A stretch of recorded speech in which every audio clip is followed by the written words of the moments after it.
Bueno, hoy comenzamos hablando del tejido epitelial.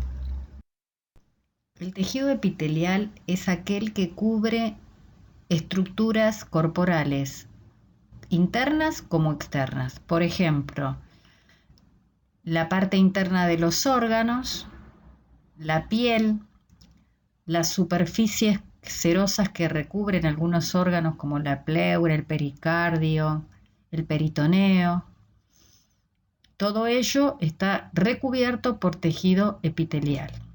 El tejido epitelial tiene las funciones que ustedes están viendo en la pantalla y el origen es de las 3 capas embrionarias. Las características son que los epitelios generalmente contactan con la luz del órgano o de la estructura que revisten. Se encuentran caracterizados por presentar un gran número de células con una escasa matriz extracelular. Todos apoyan sobre una membrana basal. Son avasculares, es decir, la nutrición la reciben de los vasos que se encuentran en el tejido conectivo subyacente y están ricamente inervados. Los epitelios se pueden clasificar de acuerdo a si revisten cavidades corporales o si revisten una estructura glandular. Las células epiteliales se caracterizan porque presentan varias caras. Una, la cara basal, que es la que contacta con la basal, la cara lateral, que es la que contacta con la otra célula, superficie apical, que es la que da hacia la luz, ¿sí? Entonces, basal contacta con la basal, lateral con la otra célula adyacente y apical con la luz de la estructura que reviste. Con respecto a la membrana basal está compuesta por 3 láminas, la lámina lúcida, la lámina densa y la lámina reticular. La lámina lúcida está conformada por 2 proteínas, una es la integrina y otra es la laminina. La integrina pertenece a la célula epitelial basal y la laminina está adherida a la lámina lúcida de esta membrana basal.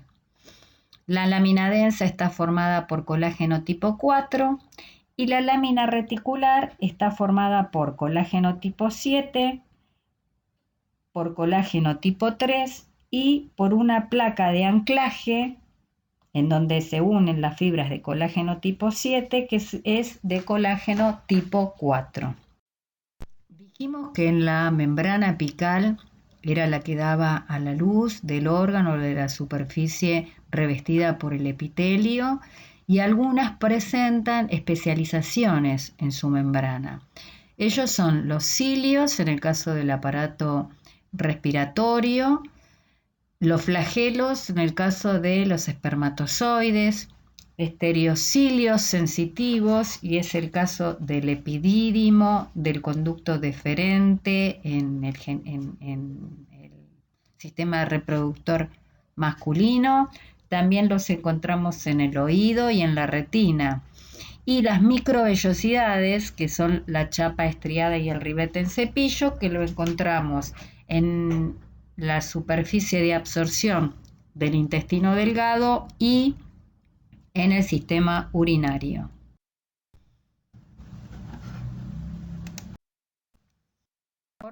La unión oclusiva es ozonoblacluden, es un complejo proteico que está formado por ocludina, claudina, la E-caderina, entre otras, y une las zonas laterales de la. Con respecto a la adherens, ozonula adherens, las caderinas y las cateninas son las que intervienen en esta unión. Con respecto a los desmosomas y hemidesmosomas, la unión entre las células ocurre a través de 2 dominios.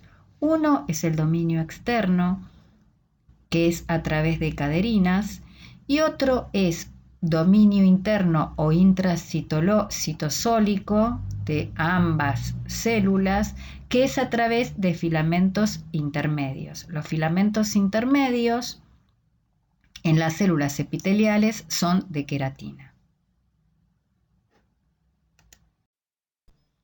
Las uniones comunicantes, también llamados nexus o gaps, están formadas por las conexinas, ¿sí? Las conexinas permiten tener un canal hidrófilo abierto o cerrado de acuerdo a la necesidad de cada célula.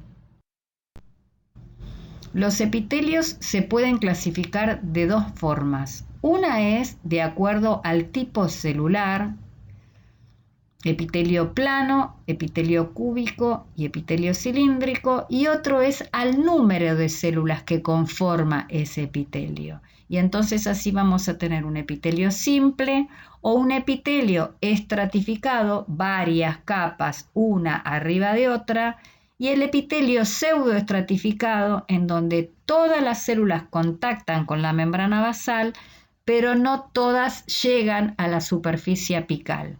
Y entonces da una imagen de estratificación, pero no es una estratificación verdadera. El epitelio plano simple está conformado por células planas, muy delgadas, y se caracteriza por encontrarse en la superficie de los vasos, es el epitelio de los vasos y allí se denomina endotelio, y es el epitelio también de las serosas, que son la pleura, el pericardio, el peritoneo, las meninges. A ese tipo de epitelio plano se lo denomina mesotelio. También encontramos epitelio plano en los alvéolos pulmonares y también encontramos epitelio plano en la cápsula de Bowman, que es una estructura que se encuentra en el riñón.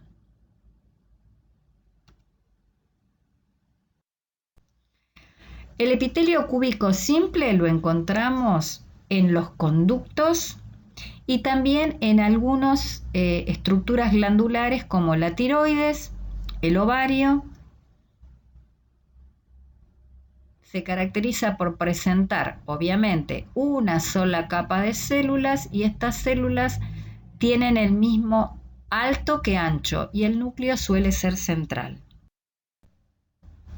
Con respecto al epitelio cilíndrico simple, fundamentalmente lo encontramos en todo el tubo digestivo, desde el estómago hasta el colon descendente o sigmoides y recto, y se caracteriza porque es una sola capa de células cilíndricas que apoyan todas sobre la membrana basal, en donde predomina el alto sobre el ancho y los núcleos son ovoides y se encuentran generalmente desde el tercio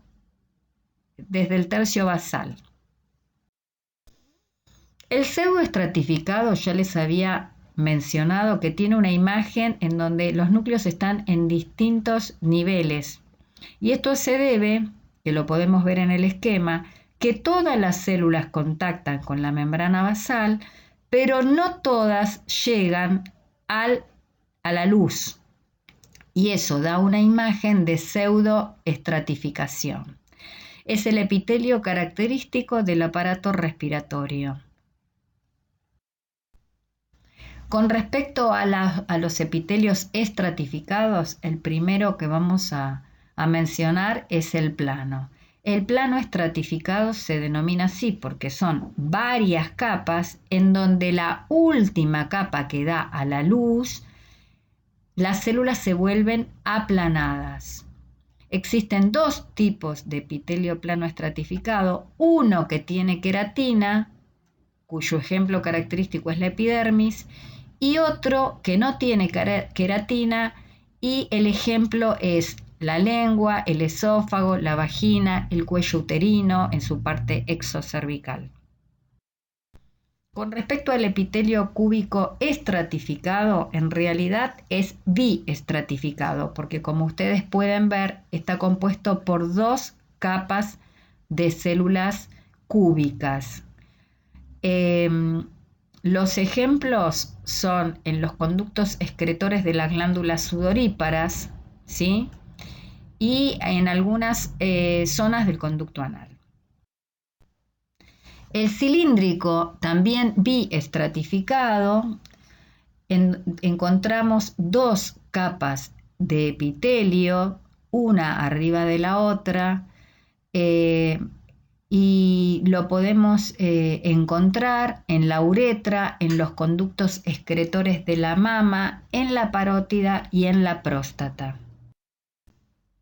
Con respecto al epitelio de transición, es un epitelio también llamado urotelial, es estratificado, pero la última capa no es plana, sino que es poliédrica.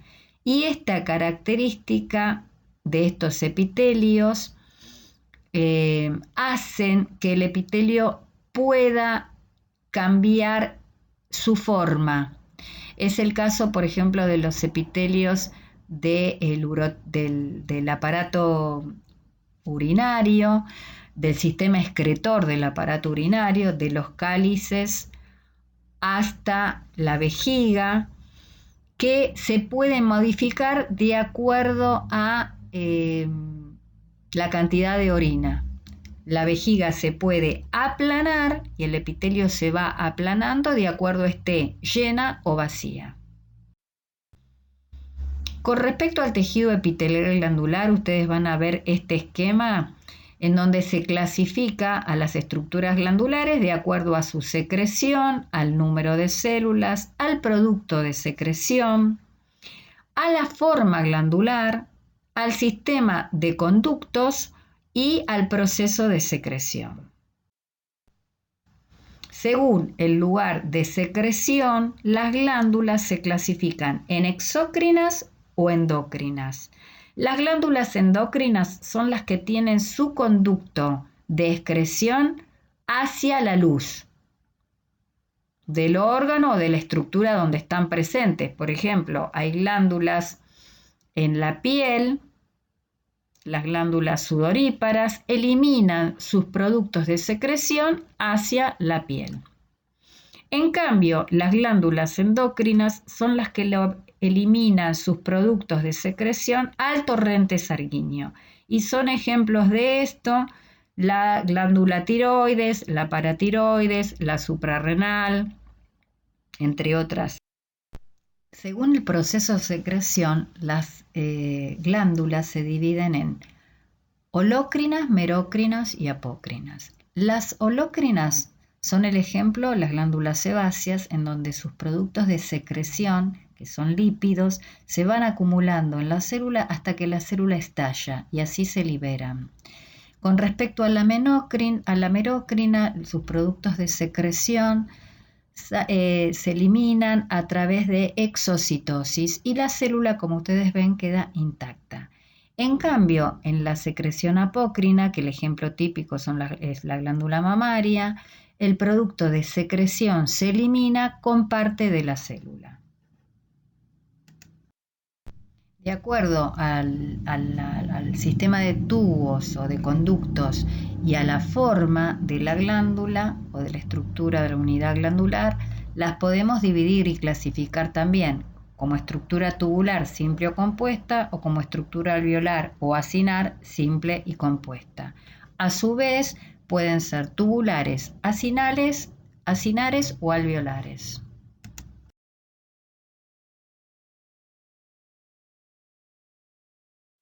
Estamos en condiciones entonces de hacer diagnóstico de los siguientes epitelios, ¿verdad? En el lado izquierdo podemos observar una estructura tubular, en donde lo blanco es la luz e inmediatamente rodeando esa luz encontramos estas células que son lo mismo de ancho que de altas y un epitelio simple. Por el otro lado, en el lado derecho, encontramos una estructura vascular que tiene un epitelio simple, el cual está aplanado. De igual modo, en esta diapositiva observamos del lado derecho un epitelio que reviste esta estructura, hacia apical tenemos la luz del órgano e inmediatamente por debajo este conjunto de células que forman el tejido epitelial, que está conformado por células más altas que anchas, que descansan sobre una membrana basal, y debajo encontramos el tejido conectivo subyacente, el cual lo vasculariza, como en todos los epitelios. Del lado derecho, el mismo epitelio que tiene una conformación distinta porque el órgano que reviste tiene pliegues. Este es un epitelio intestinal. A mayor detalle, ese epitelio que vimos anteriormente lo encontramos en una orientación distinta al corte y podemos observar las mismas características epiteliales rodeando una luz central con células más altas que anchas. Un epitelio simple. Y en la diapositiva del lado derecho podemos encontrar un epitelio que está conformado por varias capas, es decir, un epitelio estratificado que termina la última capa de células que dan hacia la luz son poliédricas y este es un epitelio del aparato urinario. Por último, en esta diapositiva podemos observar del lado izquierdo un epitelio pseudoestratificado con una especialización a nivel apical llamada cilias, y este es un epitelio que corresponde al sistema respiratorio. Y en el lado derecho podemos observar un epitelio estratificado que termina en forma plana y es un ejemplo de algunos órganos del aparato digestivo como el esófago y la boca, o del sistema reproductor femenino como la vagina y el exocervix del cuello uterino. Bueno, estamos en condiciones entonces de hacer diagnóstico epitelial, ¿verdad? Muchas gracias.